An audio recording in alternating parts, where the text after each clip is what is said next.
Hi guys and welcome back to the channel Held Dominance. Anthony here. Please remember to like and subscribe and also click that notification bell if you're enjoying what you've seen and if you want to see more.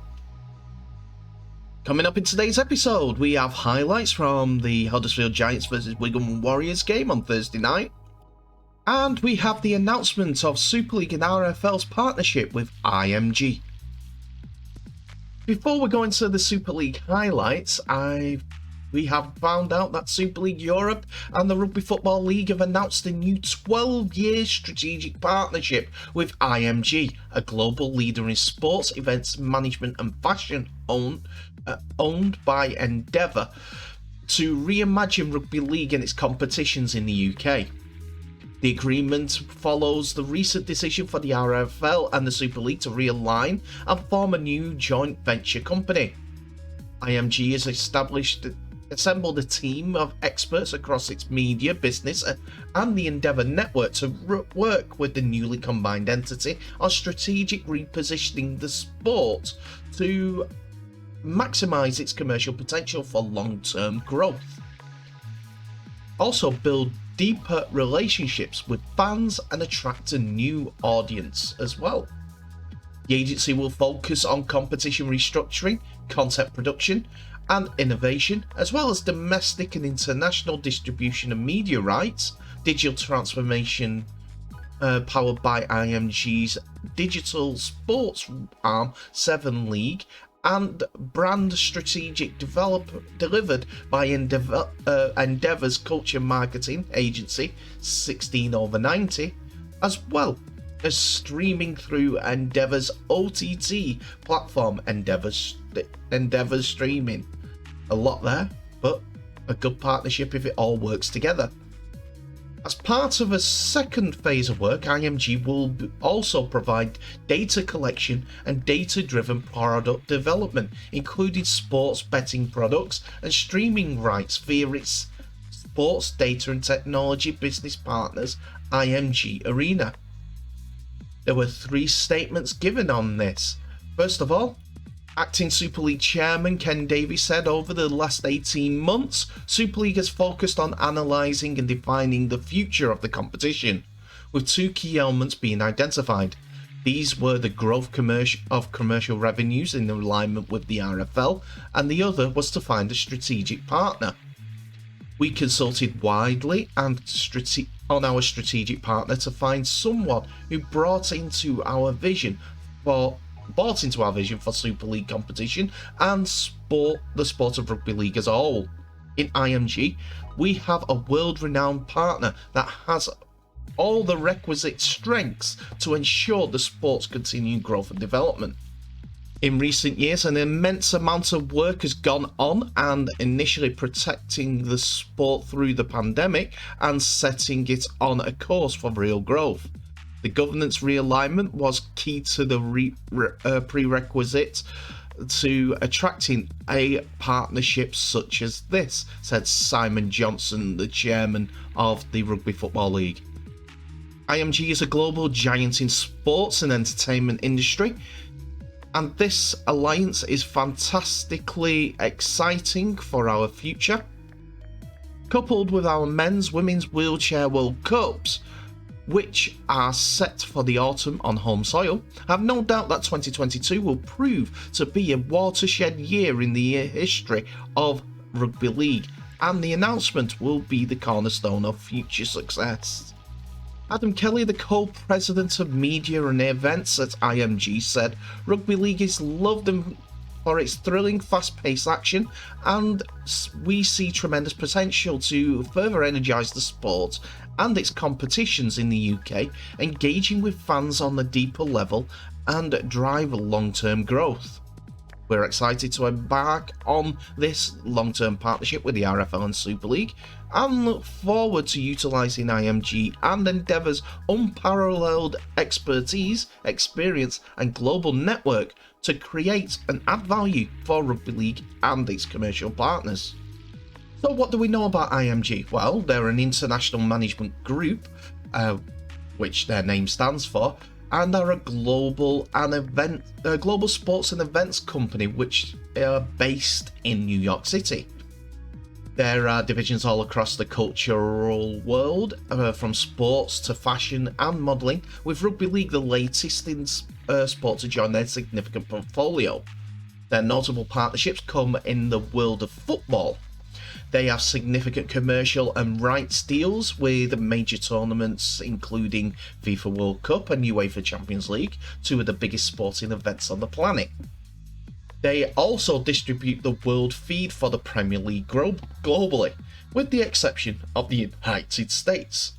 They are hoping with a new remit with Super League joining their portfolio will help take the game to the next level.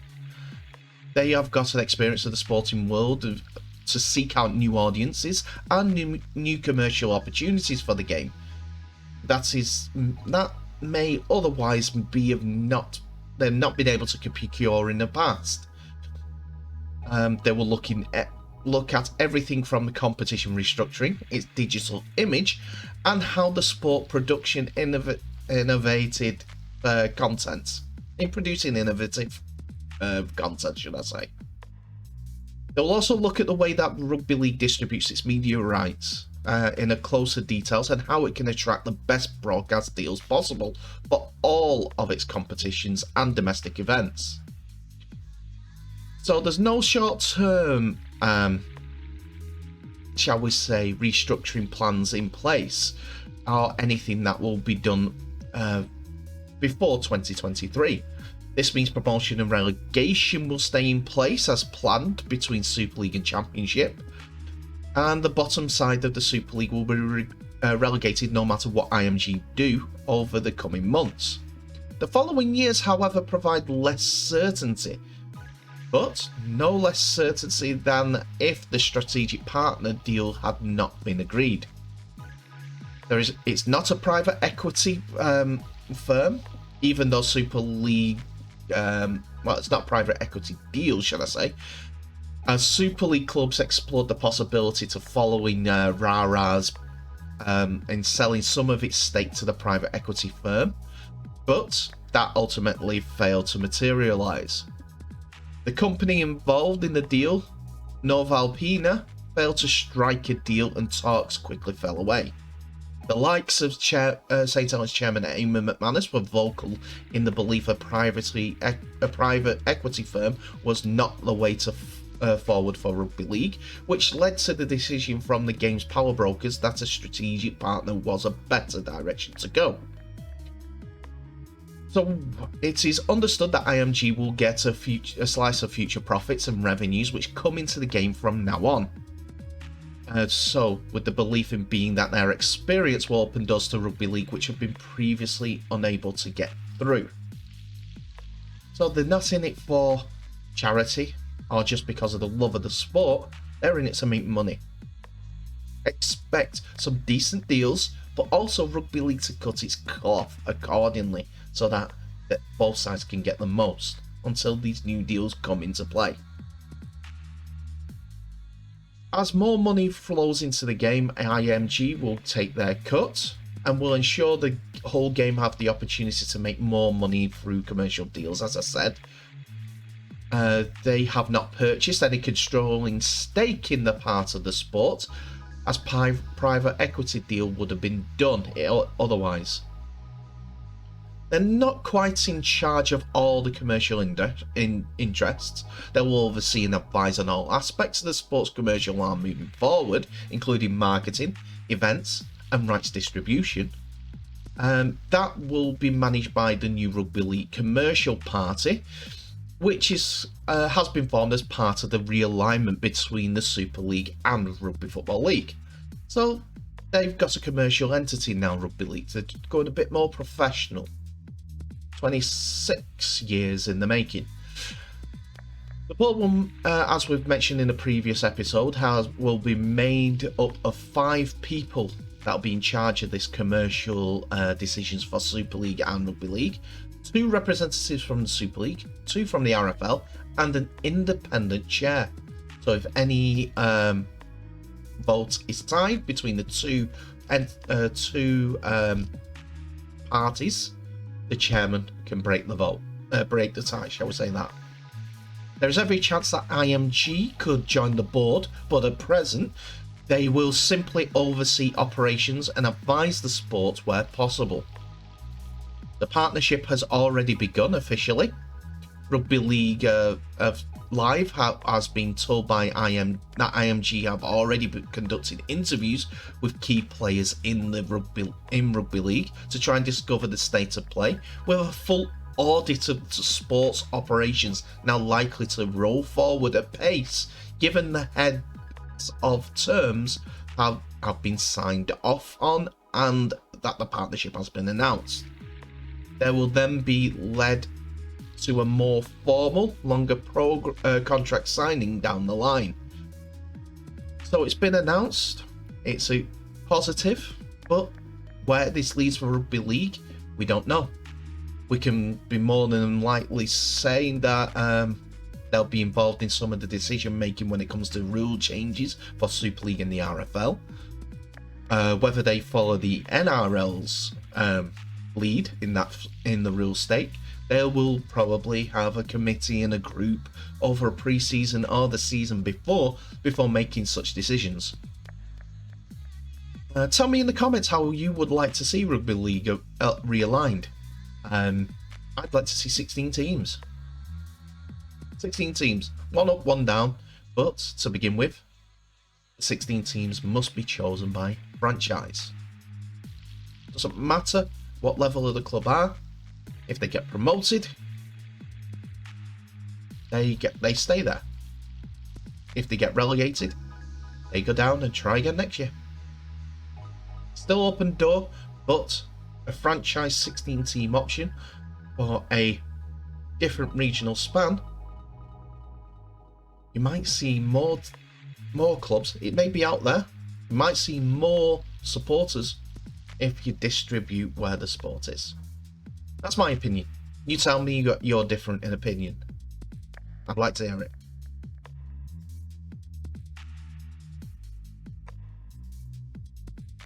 So in what many are saying is a dress rehearsal for the Challenge Cup at the Tottenham Hotspur Stadium, the Huddersfield Giants took on the Wigan Warriors as the only game that was played on Thursday from the top two tiers.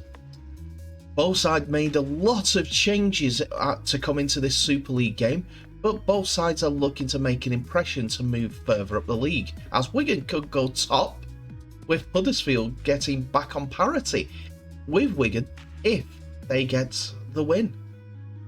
Wigan come into this game with 7 changes, notably Jai Field being rested for the game and Bevan French going to full back. Sam Halsall comes in on the wing, and so does Abbas Midski on the other. And debuts for Logan Astley at standoff and Matty Nicholson coming off the bench.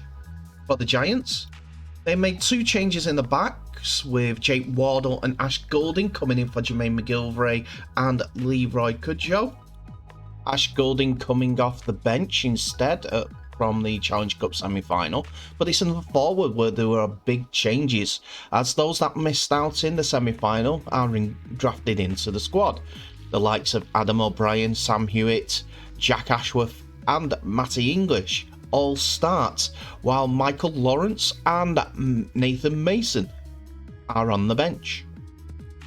And we go into the first try of the game. After a scrum play deep in the Wigan's half, it was Innes Senior who went in for the first try, which Sam Russell converted to give Huddersfield a 6-0 lead.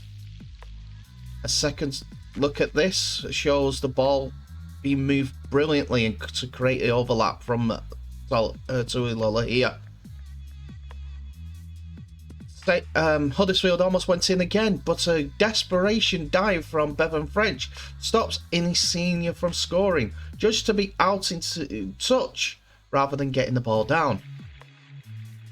They were almost in again after some great work from Ricky Lulatelli finds the ball inside for Lalahia, and Ollie Russell dropped the ball when it was easier to go over. Then a little bit of a turning point when Joe Greenwood was sin-binned for holding down a Wigan player, but Ricky Lulatelli uses his strength to go over to make it 10-0 to the Huddersfield Giants. Russell added the extras, and this made it 12-0. It's not been a best of period for Wigan as 28 minutes had gone and they'd not even created 6 tackles in consecutive in the opponent's half. But a great ball by Shorrocks found Smith found Charnley on the run. No one touched him until that attempted ankle tap, and he passed to Bevan French, who thought he would have got round Lolohea, but it was Sam Halsall who scored the try for Wigan. Great awareness by Bevan French. We go into the second half, and after a kick is negated by Wigan, a great booming pass by Tulu Lolohea finds Innie Senior, who has enough momentum about him to get over the try line. Just a little bit of improvisation, but the overlap was there, and Innie Senior is in for his second.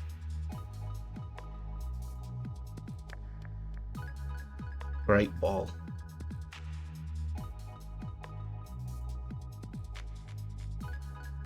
Next we see Huddersfield in again, as a great ball down the side finds Jake Wardle, who passes back inside to set up a great break for Huddersfield, and they go left again, seeing the overlap, and Jake Wardle dives over in the corner. After the video referee checks it, it is given, and Huddersfield are back further in front at 22 points to 6. Unfortunately, after Russell had converted the last try, it was not converted this time, but there we go, there's the try. Great blind side of the field play by Huddersfield Giants.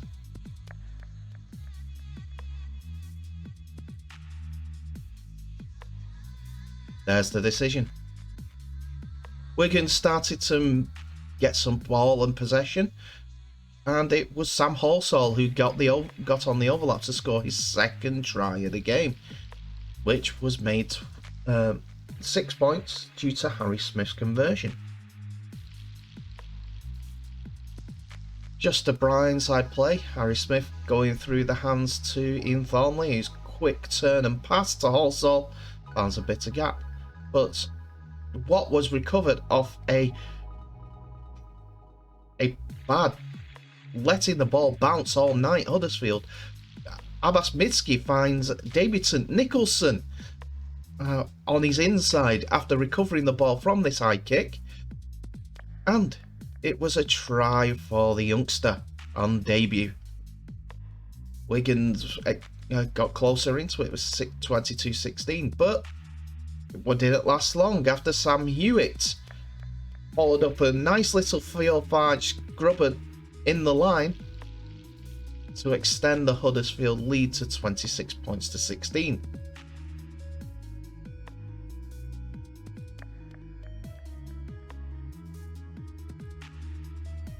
Wigan came back though once more after Brad O'Neill's inside ball found Sam Nicholson once again, and bit of a debatable try this one, I must admit, as the youngster seemed to have lost the ball in contact, in going in for the try, but the video referee looked at it numerous times, and Matty Nicholson was given the benefit of the doubt due to the views on hand.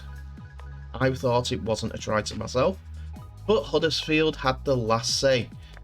After a set-up play by Theo Farge, on the last tackle, Daniel Levi started scheming and went down the left, and Lulatelli's outside ball to Innie Senior made it a hat-trick for the Huddersfield Giants winger. Video referee had to check for the sideline, any touches of the sideline. He wasn't in possession of the ball when he was touching the sideline there, but he carried on, and the try was given. as he kept inside of the touchline. A hat-trick for a senior, which made it 30 points to 22. Ollie Russell nailed the conversion from the left touchline, and the final score was Huddersfield Giants 32, Wigan Warriors 22. And that's it for another episode, ladies and gentlemen. Thank you so much for watching. Please remember to like, subscribe, and click that notification bell for any updates that you may have, or any new videos that may be coming from the channel Hail Dominance. Tell me what your thoughts on the two stories today. The highlights from the Wigan game. Were there too many changes? I must say Huddersfield versus Wigan game. That's my bias coming through. I must apologise. Do you think there were too many changes for Wigan? Needed someone like Kate Cust or Tommy Lulai if he wasn't injured in that squad to marshal it a bit better, as young Astley seemed to be kicking on the second or third tackle sometimes, trying something different, but not the right time to do it. Plus, they weren't keeping hold of the ball, so it wasn't just one player's issue, it was an entire team. Like I said in the highlights, Wigan had made 6 tackles, not a set, 6 tackles total in the Huddersfield half until the 30th minute. Too many mistakes, too many errors, they made it harder for themselves. A Challenge Cup warm-up? Not so much. Anyway, and IMG, I'm excited by that. That's a fantastic deal. I know we've talked about it a few times and we've speculated, but now it's confirmed. They're huge in the sports management world, sports media world. We need more. We need to just find out what else is going to go ahead. There is one comment from John Wilkin before the game that actually caught my ear when I was listening to him about the deal. It starts now, but that means they must have new TV deals coming through. They can't touch relegation or promotion until 2023 either. So they are going to start, they've already started in implementing what's best for rugby league and what's the best way to get more revenue, things like that. So we'll have to see if they do anything for this season, extending the teams in it, whatever. But it's a good deal. I hope it's successful though. Anyway, thank you so much for watching. Please remember to share this video worldwide. And at this point, I wish you all the best. Please stay safe, and I'll see you in the next episode.